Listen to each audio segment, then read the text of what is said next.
trying to set up your training center, or you're trying to set up an account for a student or apprentice, this is the dashboard you'll primarily see. Dashboard is add a timesheet if you need to create one from scratch. Logging hours and adding time you can do manually for the apprentice. This is assuming you know who they are. I have received emails in the past that have a very generic name, but you can identify who the sender is, so you're going to need to request who they are. You can select the individual's name, and I have a student account created. Should give them a timesheet for the year. I'm going to see if I can go back to that February or March timeframe that was locked out. To service unavailable with a message. Basically that means that the individual is archived out of the system. March 2nd though, the template was not available. So I'm going to see if I can jump in here, and we're going to do some layout and detailing on March 2nd. See if it allows me. I'll do 8 hours of that. I'm going to close that error, and then I should be able to hit save task. That should automatically take that individual's account and populate it back in. You should see the time that's logged here, and then obviously you can edit it as the primary coordinator. If you jump back to the dashboard, it does give you the option to review hours. That's something that's unavailable to the students. It takes you back to that panel that we were just looking at. That's this one here. You can see the entries. They are not going to be in numeric order. It's literally from newest to oldest, and multiple pages are available. You can search by name, and it will bring up a specific category. So we're going to do Ramirez, and you'll see the entries that are listed here. Sometimes you'll have entries that are really, really old, and then the individual was exited from the program or leave of absence or some effect, and you'll have a gap. So that's one way to check and see how they're doing on their work. The other way to do it is a timesheet report. The timesheet report allows you to recall data. You can select it by time frame. You can select it by level. If you have those programmed in, it will load all of them. If you select an individual or an array, so a selection of people, then that's one way that you can cycle through and get like all of the letter P's or whatever. So this is listed by last name. So I'm going to scroll down to Ramirez, find mine, and I'm going to leave these two and just hit submit. And what that's going to do is it's going to pull up a bank of information on that individual. There is some special notes down here that I'd like you to pay attention to when you're working on yours. But then finally, this last little item right here, sometimes when you're exporting to Excel or a CSV, it does have an issue with the dashes. So you can hit that to populate everything 0, and then you can scroll to see what's available. Then you can also lock it. I'm going to go back to the dashboard one last time. And time entry reports, a little bit different visualization, but apprentice, I'm going to choose a little bit different this time. I'm going to hit A through M, so you can see, actually we'll hit A through L.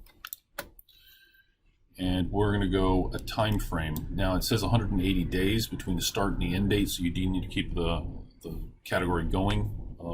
I'll choose 3/1/2020 to 6/1, or actually we'll do 5/31.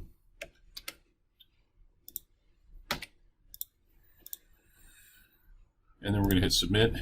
And most often, if you're working with a small group of apprentices, you're going to be fine. However, if you look up here, maximum number of supported items in this report is 5,000. Try adding constraints or reducing the time frame or number of apprentices. So if I do the exact same time frame, but I go A through K,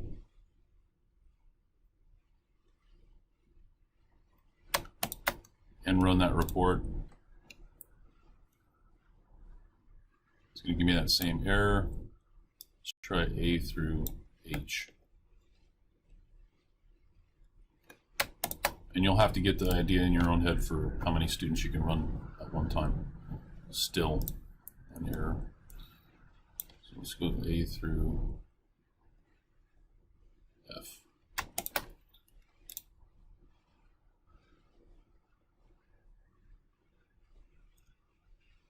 Still not good. Looks like in order to give you an example, I'm just going to have to grab a stack of just the A's.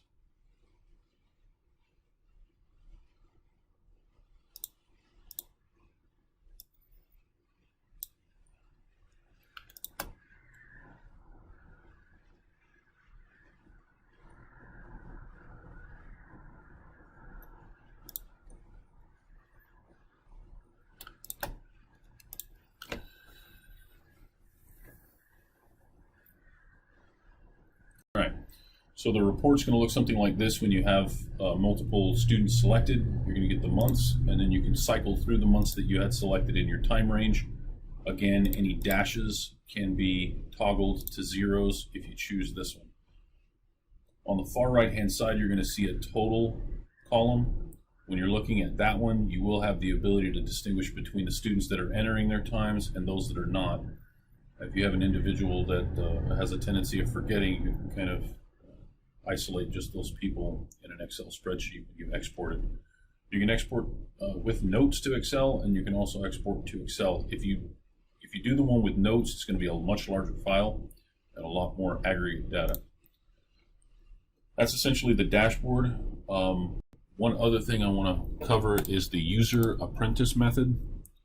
If you're going to be setting up students for your benefit, for your local, one of the things you're going to want to do is target them by last name.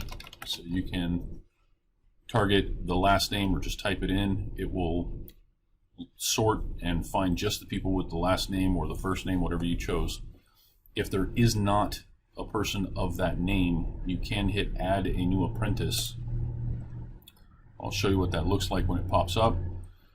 So the email is the first thing, that's their username. So this is one you'll enter. You can create a password. In order to do that, you have to give an example of an email. So I'm going to do tested@gmail.com. When you select next row, or when you tab down, the password gives you a prompt on what it needs to require. Confirm that password. It has to match if you do this. If you do not do this, then what's going to happen is you'll get a notification to send them an email to auto-generate the password, and then they have to reset it when they log in.